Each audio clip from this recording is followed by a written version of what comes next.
Atos capítulo 19, a partir do versículo 8, diz assim: durante 3 meses, Paulo frequentou a sinagoga, onde falava ousadamente, dissertando e persuadindo com respeito ao reino de Deus. Paulo era apaixonado pela palavra, era apaixonado pelo ensino e principalmente apaixonado por almas. Versículo 9: visto que alguns deles se mostravam imperternidos e descrentes, falando mal do caminho diante da multidão, Paulo, apartando-se deles, separou os discípulos, passando a discorrer diariamente na escola de Tirano. Durou isso por um espaço de 2 anos, dando ensejo a que todos os habitantes da Ásia ouvissem a palavra do Senhor, tanto os judeus como os gregos. Paulo ficou nessa região durante 2 anos, pregando fervorosamente, poderosamente o Evangelho do Senhor. E é sobre isso que nós vamos falar hoje, sobre o poder do Evangelho, sobre a transformação que o Evangelho tem o poder de fazer. E Paulo ficou nessa região em Éfeso 2 anos, pregando fervorosamente a respeito do Senhor Jesus. Em versículo 11, olha o que o Senhor faz: e Deus pelas mãos de Paulo fazia milagres extraordinários, a ponto de levarem os enfermos lenços e aventais de seu uso pessoal, diante dos quais as enfermidades fugiam das vítimas e os espíritos malignos se retiravam. Aleluia, quanto poder, irmãos! As pessoas levavam as roupas pessoais dos enfermos, Paulo tocava e os enfermos eram curados. Poder do Evangelho do Senhor. É sobre isso que nós vamos falar hoje. Que coisa linda, que coisa maravilhosa. Pule lá para o versículo 18, diz assim: muitos que creram vieram confessando e denunciando publicamente os seus próprios pecados. Também muitos que haviam praticado artes mágicas, reunindo seus livros, queimaram diante de todos. Calculados os seus prejuízos, achou-se que montavam 50.000 denários. Versículo 20: assim a palavra do Senhor crescia e prevalecia poderosamente. Repita comigo assim: assim a palavra do Senhor irá crescer na comunidade de Santo André, irá crescer na minha casa e vai prevalecer poderosamente. Irmãos, essa é a 3ª viagem do apóstolo Paulo.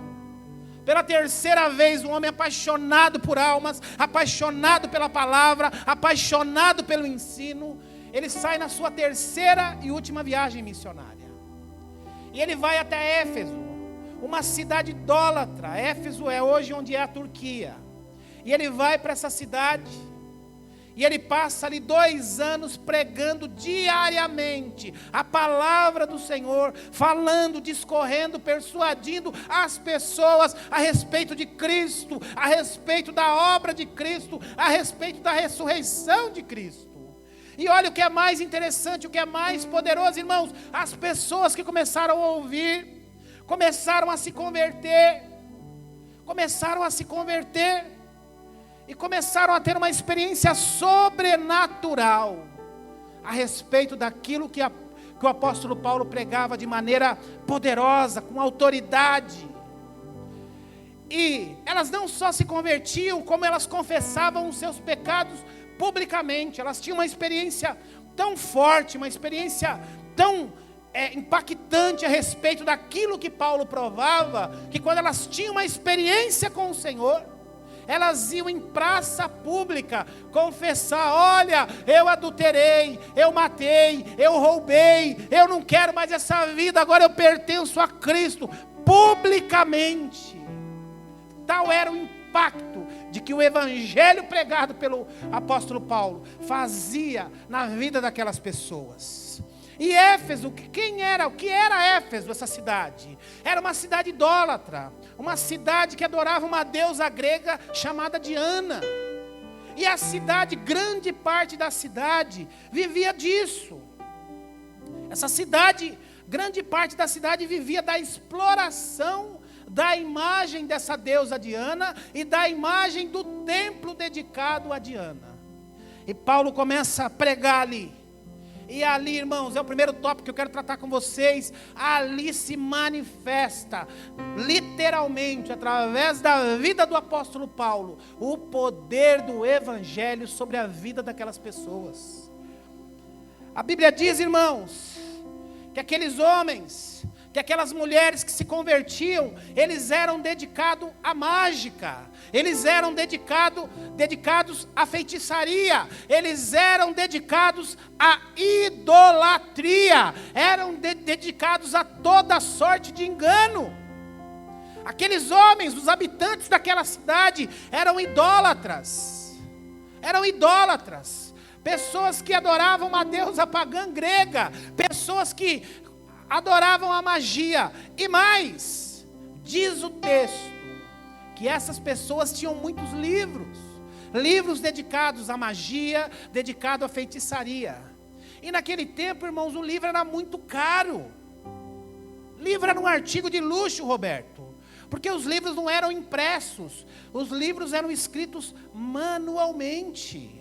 Então era um artigo de luxo. Para você ter um livro, você tinha que ter muito dinheiro. Não era para o povo ralé, não. Era para quem tinha dinheiro, para quem tinha posses. Mas diz o texto, que ao se converterem, que ao terem uma experiência com Deus, que ao terem uma experiência com o Evangelho, com o poder do Evangelho, eles pegaram todos esses livros de engano, de magia, de feitiçaria, e os queimavam. E diz aqui, o escritor chega ao ponto de dizer que o prejuízo calculado era mais ou menos de 50 mil denários. Uma fortuna. Cada denário equivale a um dia de trabalho. Então, tal era a importância do prejuízo que era causado pela queima daqueles livros. Mas esse é o poder do Evangelho, irmãos. Quando nós temos um encontro verdadeiro com o Evangelho de Deus, e o Evangelho penetra no nosso coração, há transformação. Então tudo aquilo que era engano, tudo aquilo que era mentira, tudo aquilo que desagrada a Deus, o Espírito Santo começa a incomodar, e eu começo a me afastar, eu começo a querer ter distância dessas coisas que não agradam a Deus, destas coisas que me distanciam de Deus. E à medida que o apóstolo Paulo ia pregando, à medida que o apóstolo Paulo ia manifestando a graça do Senhor através da vida dele, as pessoas iam se convertendo, e praticamente toda a cidade de Éfeso ouviu a respeito do Evangelho através da vida do apóstolo Paulo. E mais, irmãos, que coisa linda, eles começaram a queimar todos os seus livros de idolatria. E ainda para reafirmar que os livros eram artigos de luxo, eram caros. É por isso que Jesus entra na sinagoga para ler o livro de Isaías. Porque se você quisesse ler, você precisava ir na sinagoga, somente lá tinha. Porque não era algo comum ter livros.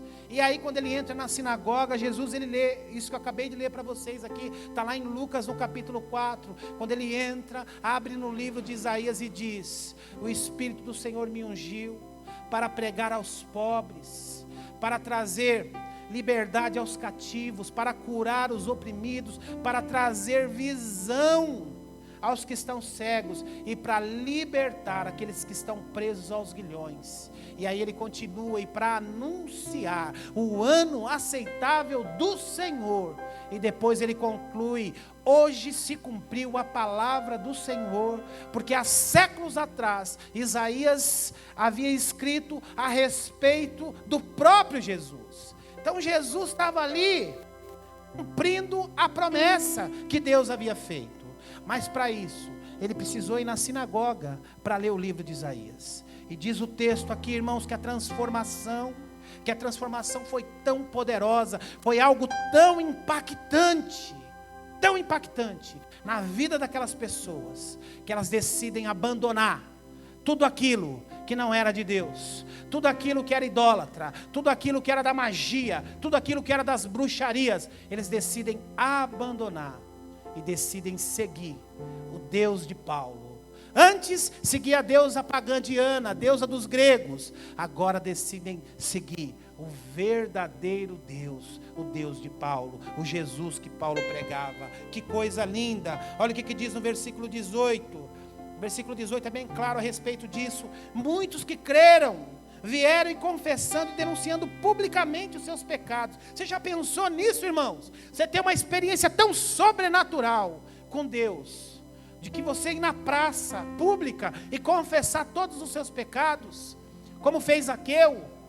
Confessar todos os seus pecados. Olha, eu defraudei aqui, eu errei ali, eu quero confessar publicamente que agora eu sou um homem novo, que agora eu sou uma mulher nova, que agora eu sou um jovem novo. Eles faziam isso. Tal era o impacto, tal era o poder que o evangelho fez na vida daquelas pessoas. E olha o versículo 19, o que diz? No versículo 19 diz o seguinte: também muitos o que haviam praticado as artes mágicas, eles viviam com magia, viviam no engano, reunindo os seus livros, queimaram diante de todos, calculados os seus prejuízos, os seus preços, achou-se que montava 50.000 denários. Eles não se importavam com prejuízo. Eles não se importavam com o que as pessoas iam achar. Eles não se importavam que aquilo era algo valoroso. O que eles se importavam é o seguinte: eu quero agora viver a vida de Cristo. Eu quero agora viver esse evangelho que o apóstolo Paulo prega. E sabe, irmãos, o que é maravilhoso? Que esse mesmo evangelho, eu e você tivemos acesso também. Que esse mesmo evangelho transformou a minha e a sua vida. Que esse mesmo evangelho que Paulo anunciou em Éfeso há 2000 anos, é o mesmo evangelho que eu e você nessa manhã temos o prazer de ouvir através do Espírito Santo do Senhor. Olha que coisa maravilhosa. Agora, qual é a diferença, irmãos? O evangelho precisa transformar.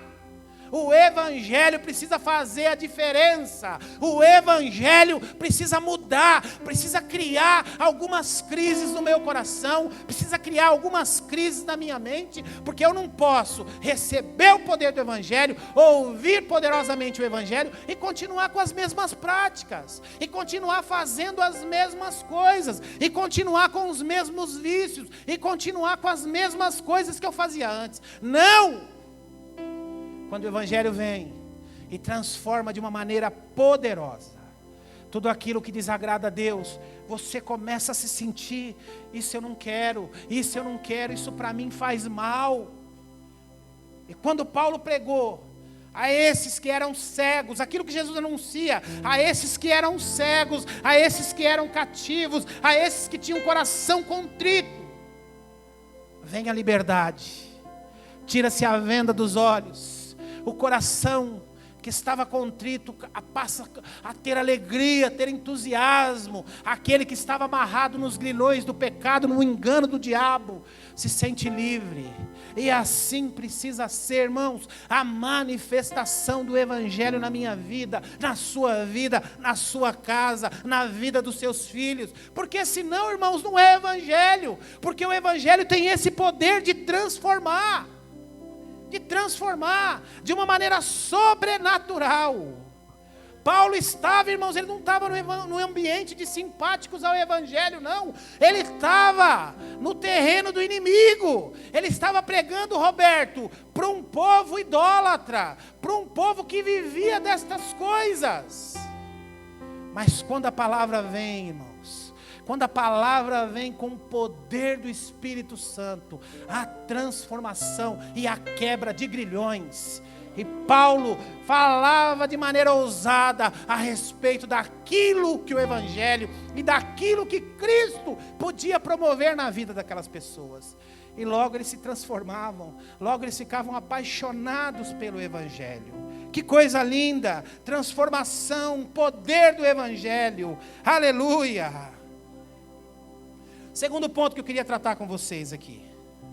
Primeiro é o poder do evangelho. Que coisa linda, a primeira parte linda, maravilhosa. Paulo prega, faz um sucesso danado, a cidade inteira ouve a palavra, muitos e muitos se convertem, começam a confessar os seus pecados publicamente, começam a pôr fogo nos seus livros de magia, que eram livros, artigos de luxo, mas eles não estão nem aí, tiveram uma experiência com Deus. Só que o que acontece, irmão, segundo ponto que eu quero tratar aqui com você, o sucesso incomoda. Repita comigo, o sucesso incomoda muita gente. E o sucesso, irmãos, Paulo estava tendo sucesso. Paulo estava pregando nisso, e as pessoas estavam tendo as suas vidas transformadas. Paulo estava pregando, e o diabo estava sendo derrotado. O diabo estava tomando prejuízo. Então, o ministério do apóstolo Paulo começou a causar um alvoroço naquela cidade. Começou a ter um resultado fabuloso. E Deus direciona através do Espírito Santo, direciona Paulo: Paulo, vá até essa cidade, pregue estas palavras, fale sobre isso e sobre isso, e você vai ver. Paulo, obediente que era, apaixonado pela palavra que era, apaixonado pelo ensino que era, apaixonado por almas do jeito que era, ele faz exatamente aquilo que o Senhor havia dito a ele, e começa a ter um sucesso estrondoso. Só que isso, irmãos, começa a gerar uma inveja, começa a gerar uma desconfiança na cidade, e principalmente começa a gerar uma perseguição. Aqueles que não haviam tido uma experiência, porque existem uns rebeldes, existem aqueles que não querem saber de Deus, está cheio por aí, né? Na televisão que a gente mais vê. Existem aqueles que continuam blasfemando contra Deus. Existem aqueles que blasfemam contra aqueles que amam a Deus. Muitos os consideram como bobos, como trouxas, como loucos. E em Éfeso não era diferente. Muitos não haviam recebido e aceitado a palavra do apóstolo Paulo. E estavam incomodados com aqueles que estavam tendo uma experiência sobrenatural através da palavra de Deus. E aí o que começa? Começa uma perseguição, gera uma inveja, gera confusão, um alvoroço na cidade. E aqueles que não tiveram uma experiência com Deus começaram, mas quem que é esse Paulo? Mas quem que é esse cara? O que esse cara pensa que é? A nossa cidade tem um hábito, tem uma tradição. Aqui nós adoramos a deusa Diana. Por que ele vem pregar esse tal Jesus? Quem disse que esse tal Jesus ressuscitou ao terceiro dia? E começa uma perseguição. E sabe por que começou uma perseguição, irmãos? Porque o diabo estava tomando prejuízo. Eu profetizo nessa manhã, irmãos, que o diabo vai tomar muito prejuízo aqui em Santo André. O diabo vai tomar muito prejuízo na sua casa. O diabo vai tomar muito prejuízo na sua família. O diabo vai tomar muito prejuízo na minha e na sua vida. O diabo estava tomando um prejuízo gigantesco em Éfeso. E o diabo vai tomar um grande prejuízo em Santo André também. No santo nome de Jesus. Então o que estava acontecendo? Sabe, irmãos, o que acontecia na vida do apóstolo Paulo é o que muitas vezes acontece, guardadas as devidas proporções na minha e na sua vida, quando estamos fazendo a vontade do Pai, quando estamos obedecendo a Deus, seguindo o projeto que o Senhor tem para nós. Muitas vezes incomodamos o inferno e incomodamos as pessoas. Incomodamos as pessoas, porque o sucesso incomoda. E Paulo aqui, no sucesso das suas ministrações, no sucesso do seu ministério, no sucesso daquilo que Deus havia pedido para ele fazer, ele incomodou demais o inferno. E principalmente também incomodou as pessoas daquela cidade. E depois eu vou explicar aqui o porquê as pessoas estavam incomodadas. Assim é na minha e na sua vida, irmãos. Mas deixa eu deixar um ensinamento para você aqui, que eu aprendo com o apóstolo Paulo.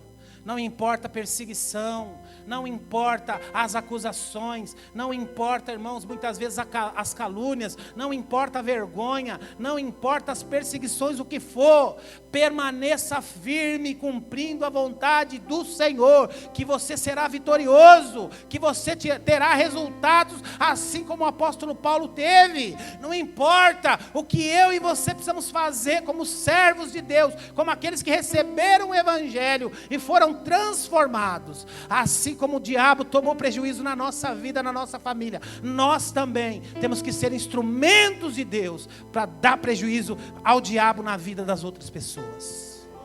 É isso. E quando nós estamos à vontade de Deus, quando estamos cumprindo o propósito de Deus, seja em qualquer área, na família, no casamento, na vida profissional, no ministério, na igreja, seja em qualquer área, muitas vezes o diabo vai tentar atacar, muitas vezes as circunstâncias vão tentar impedir, mas assim como o apóstolo Paulo e os seus discípulos, permaneça firme, que você vai ser vitorioso. Paulo estava dando em Éfeso um grande prejuízo no inferno. Nós aqui em Santo André vamos dar um grande prejuízo para o inferno, no santo nome de Jesus. Amém? Enquanto eu vou falar de novo para ver se você, sozinho eu não consigo. Nós aqui em Santo André vamos dar um grande prejuízo no inferno. Amém, isso aí, não tenha medo dele não, ó, está debaixo dos nossos pés. Aleluia, aleluia. Então, o primeiro tópico aqui, o poder do Evangelho, irmãos. O poder que o Evangelho tem de transformação. Eu já contei para vocês aqui tantas experiências que eu já vi, que eu vivi, que eu participei. Segundo, o sucesso, quando estamos fazendo a vontade de Deus, o sucesso incomoda o diabo e às vezes muita gente. Agora um terceiro aqui, tópico que eu queria tratar com vocês. Vá lá para o versículo 23. Versículo 23, nós vamos ler até o 36. E você vai entender o porquê muitos não estavam aceitando esse evangelho. Vai lá, capítulo 19 ainda. Nós vamos ler a partir do versículo 23. Olha o que diz aí. Por esse tempo, houve grande alvoroço acerca do caminho. Estava uma confusão na cidade. Estava um forró-bodó. Estava uma confusão só. Por esse tempo, houve um grande alvoroço acerca do caminho. Pois um ourives, chamado Demétrio, que fazia de prata nichos de Diana, e que dava muito lucro aos artífices. Ou seja, existia um homem nessa cidade, irmãos, muito poderoso. E sabe o que gerava lucro para ele? O templo de Diana. Ele vivia em fazer, ele tinha uma profissão parecida com a minha. Ele vivia em fazer pingentes, colares, amuletos da deusa Diana e do templo. E isso, irmãos, gerava uma economia na cidade. Muitos daquelas cidades viviam disso, da exploração, da idolatria ao templo e à deusa Diana. E este homem aqui, Demétrio, era um homem muito poderoso. Ele trabalhava com estas coisas. Ele fazia pingentes, pulseiras, imagens, e ele vivia disso. Aí, versículo 25, convocando-os juntamente com outros da mesma profissão, ele disse: senhores, sabeis que desse ofício vem a nossa prosperidade. Ele fez esse aqui é o primeiro sindicato que se tem em história. Ele criou o sindicato dos adoradores e dos criadores de imagem de Diana. Então ele reuniu lá, Emerson, a turma que trabalhava com isso, a turma que era cheia da grana, que tinha muito lucro com estas coisas. Ele reuniu todo mundo lá e falou: a gente precisa fazer alguma coisa com esse Paulo aí, Daniel. Precisa fazer alguma coisa, porque ele está acabando com o nosso lucro. Ele está prejudicando a economia da cidade. Porque estas coisas movimentavam e muito a economia da cidade. Versículo 26. Isso, 25, agora 26. E estáis vendo e ouvindo que não é só em Éfeso, mas em quase toda a Ásia, este Paulo tem persuadido e desencaminhado muita gente, afirmando não serem deuses os que são feitos por mãos humanas. Ou seja, ele está aqui preocupado, porque ele falou assim, ó, não é só aqui em Éfeso não, em toda a Ásia aqui ele está pregando e dizendo que Diana não é deusa, que os deuses que nós fazemos aqui, os nossos amuletos que a gente vende tem muito lucro, que isso não é Deus, e isso está prejudicando o sistema aqui, está prejudicando o nosso negócio. E aí é o terceiro ponto, o terceiro tema que eu quero trabalhar com você, meu irmão. Você precisa quebrar o sistema que te contamina. Você precisa quebrar o sistema que te contamina. E depois nós vamos avançar mais um pouco aqui. Versículo 27. Não somente há perigo de nossa profissão cair em descrédito. Isso aqui ele dizendo, ó, nós vamos ficar todo mundo desempregado. Porque se ninguém comprar mais as imagens, a imagem do templo, os pingentes de Diana, toda a idolatria, os livros de magia, se ninguém comprar mais essas coisas, nós estamos perdidos. Vamos ficar desempregados. Então há perigo da nossa profissão cair em descrédito. Quando também o próprio templo da grande deusa Diana ser estimado a nada. E ser mesmo destruída a majestade daquela, toda a Ásia e o mundo a adoram. E ouvindo isso, ele fez um auê ali, um alvoroço, irmãos. Ele está falando isso para um monte de gente.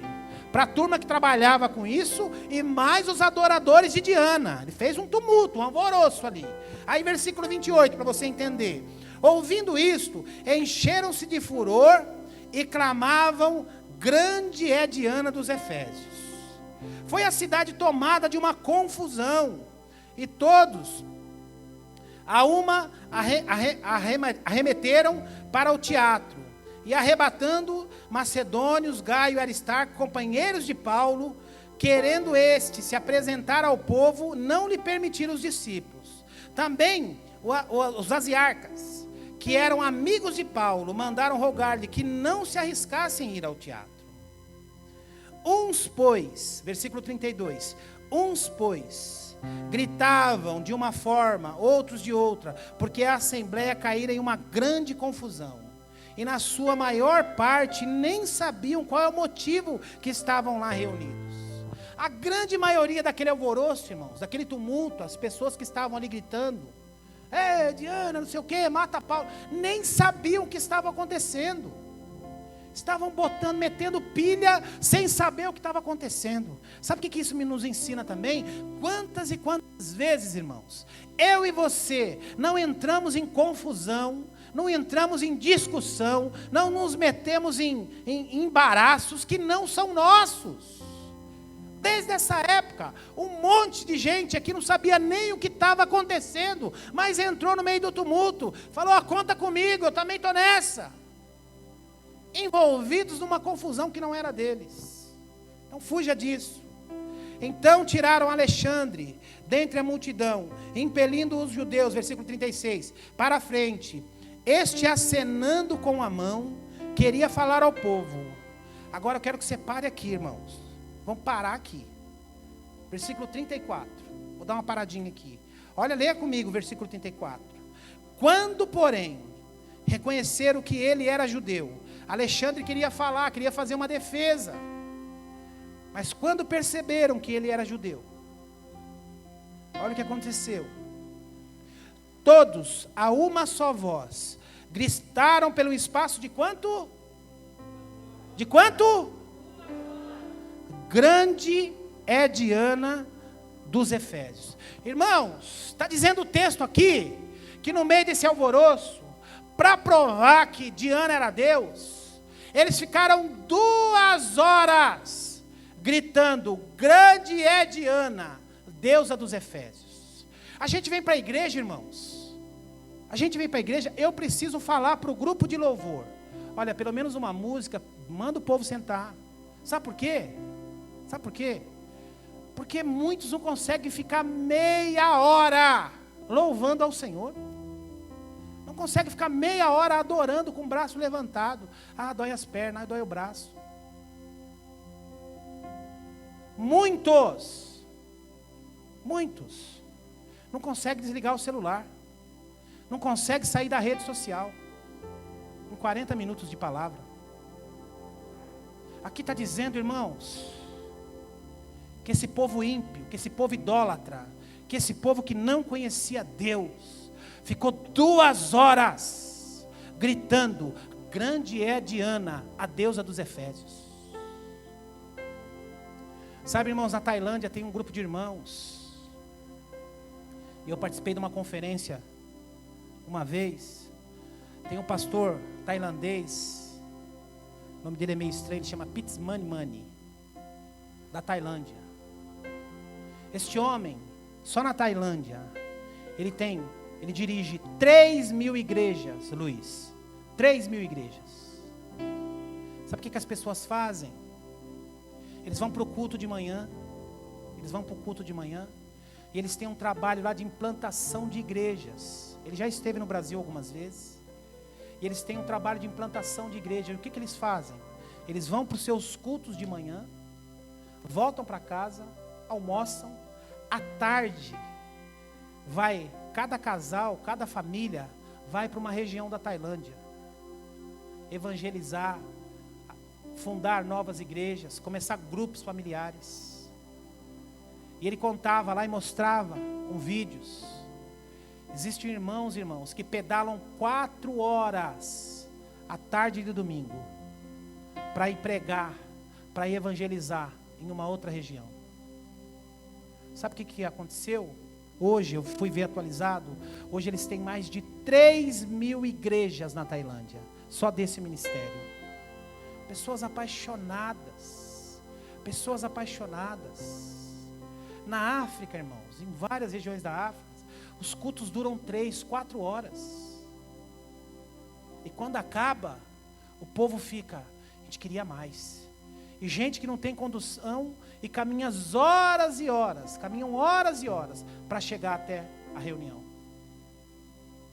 E aqui os ímpios, diz o texto que os ímpios, durante 2 horas, ficaram gritando, louvando: grande é Diana, deusa dos Efésios.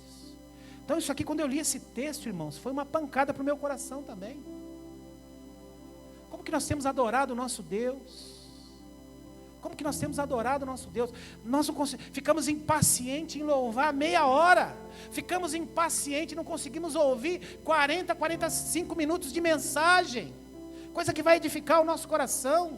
Ainda que o preletor não seja muito bom, não fale muito bem, mas é o que Deus enviou, é o que tem para hoje. E aqui diz que os ímpios de Éfeso, durante 2 horas, ficaram celebrando e adorando a Deus. A gente precisa aprender com isso. Versículo 35.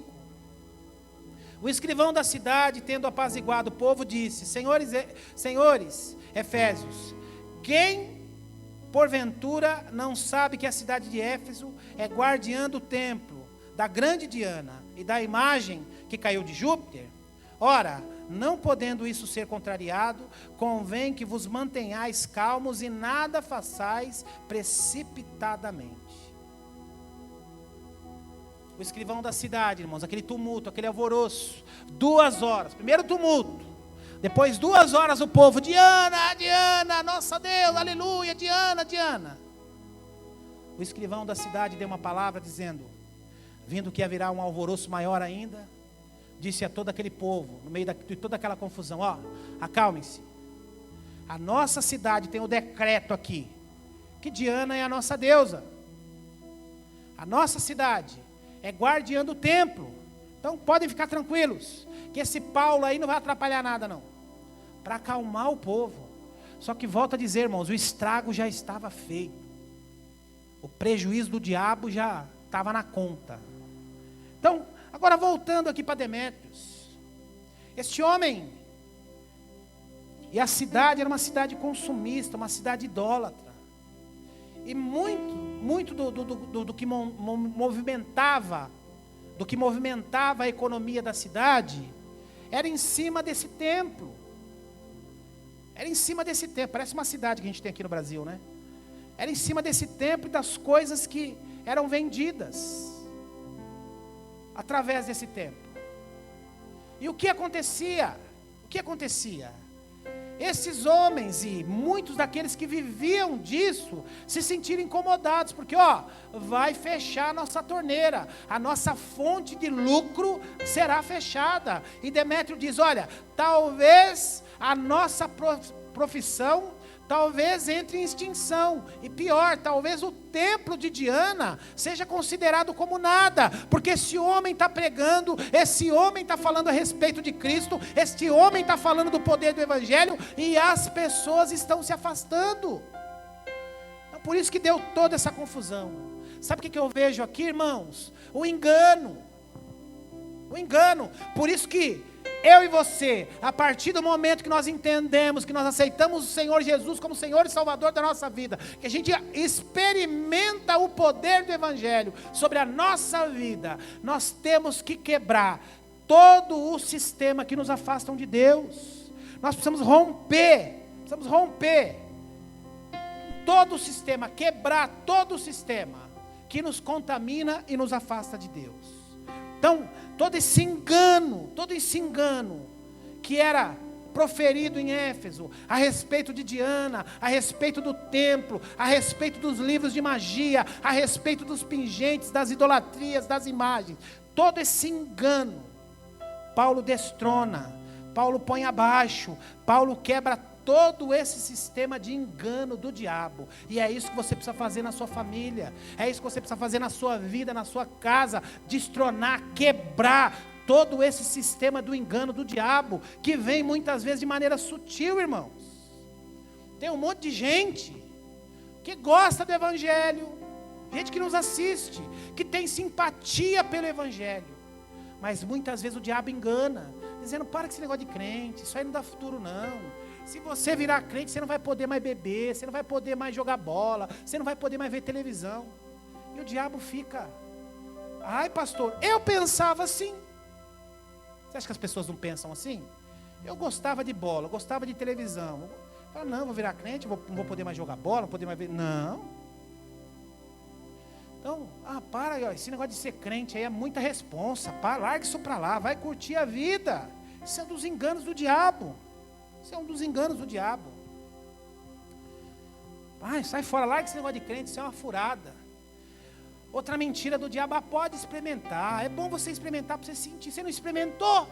Como é que você vai ter uma posição formada se você não experimentou? Experimenta. Depois que você se experimentar, aí você pode fazer uma avaliação com base. Você não experimentou? Outra mentira do inferno. Pode ver, pode assistir, isso não contamina não, pode assistir, não tem problema não, vê lá. Vai para conhecer. Quantas vezes você não viu isso? Não, vai para você conhecer, conhece, aí você fala, você vê, se você não gostar, mas vai, experimenta lá, vai lá, conhece lá.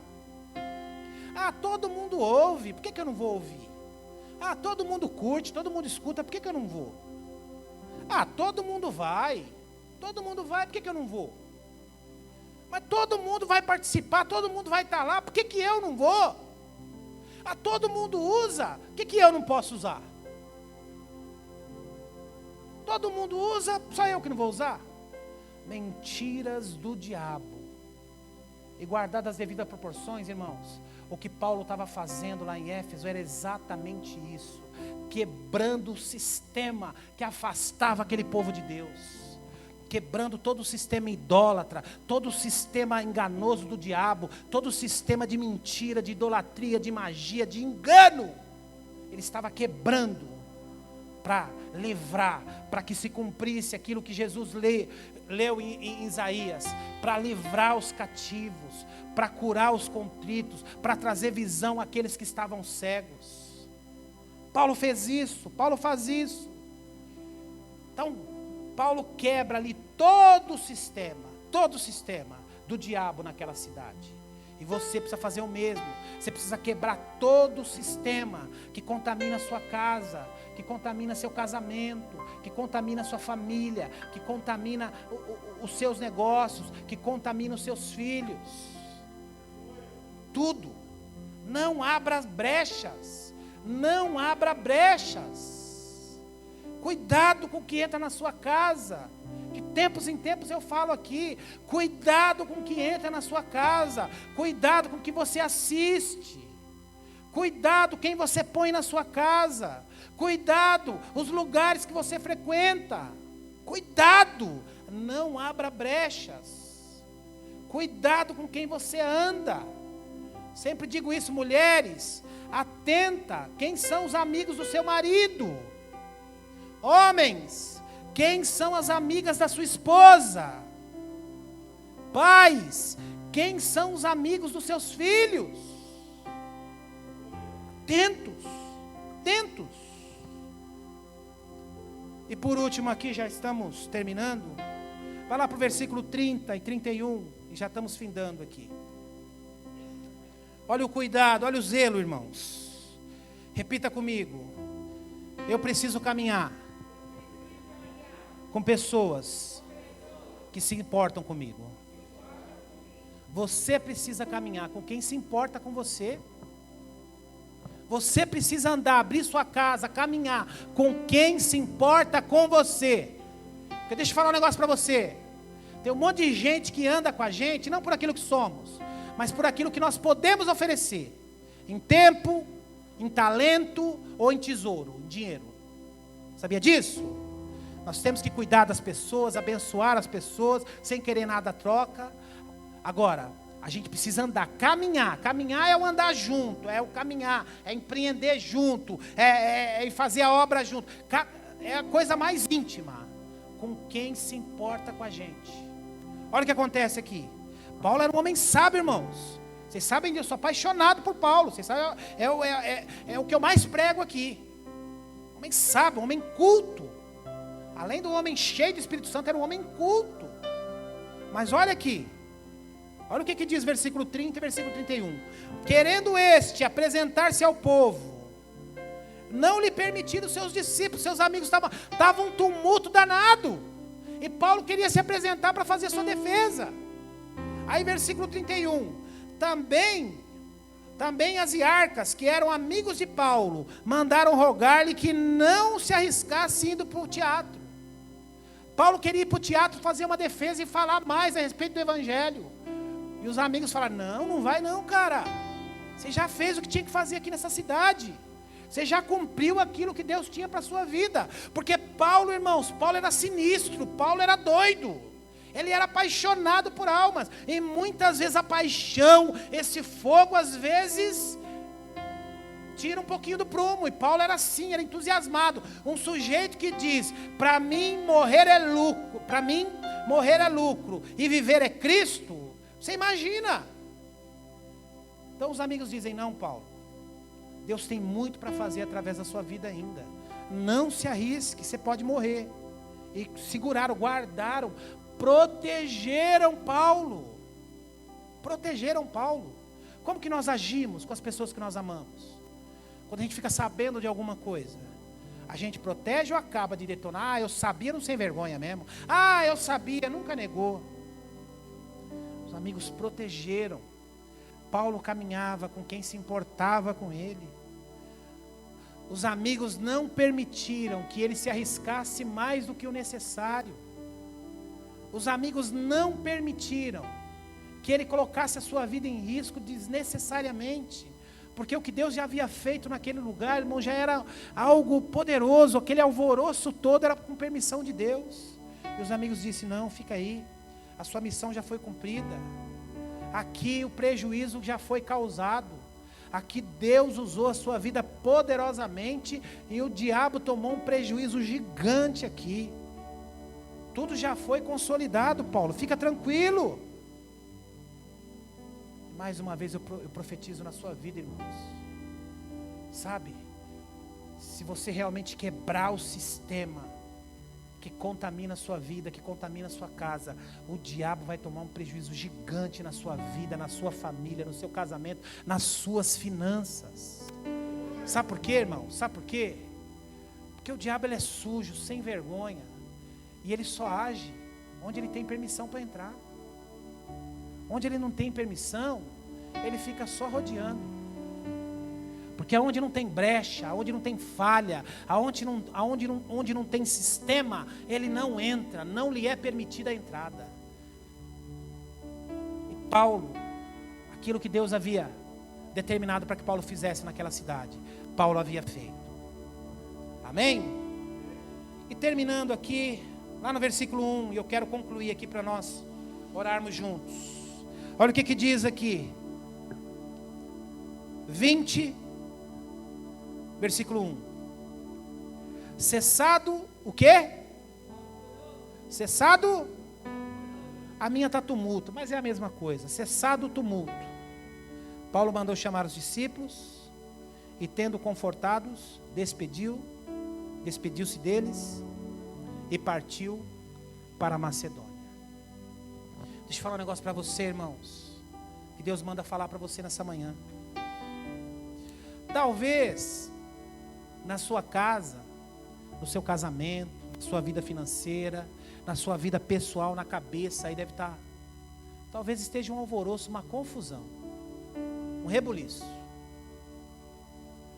Como Paulo passou por uma confusão, por um rebuliço, quase perdeu a sua vida.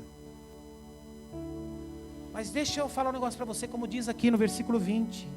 Cessado o tumulto. Esse tumulto vai cessar, meu irmão. Esse tumulto que nós estamos vivendo no Brasil vai cessar.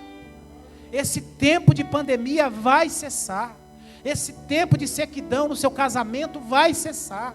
Esse tempo de tumulto na sua família, na vida dos seus filhos, na sua vida financeira, vai cessar. Na sua saúde, vai cessar. E sabe o que eu aprendo aqui com a vida de Paulo? Diz aqui, partiu para Macedônia. Sabe o que Deus vai fazer, meu irmão, minha irmã? Deus vai fazer o seguinte, Ele vai cessar esse tumulto, para que você parta para outros projetos, para coisas maiores, para outros objetivos. Deus tem separado coisas melhores e maiores para a sua vida, para a sua casa, para a sua família. O tumulto vai cessar, esse tempo vai passar. E o que Ele tem preparado para nós é algo muito maior.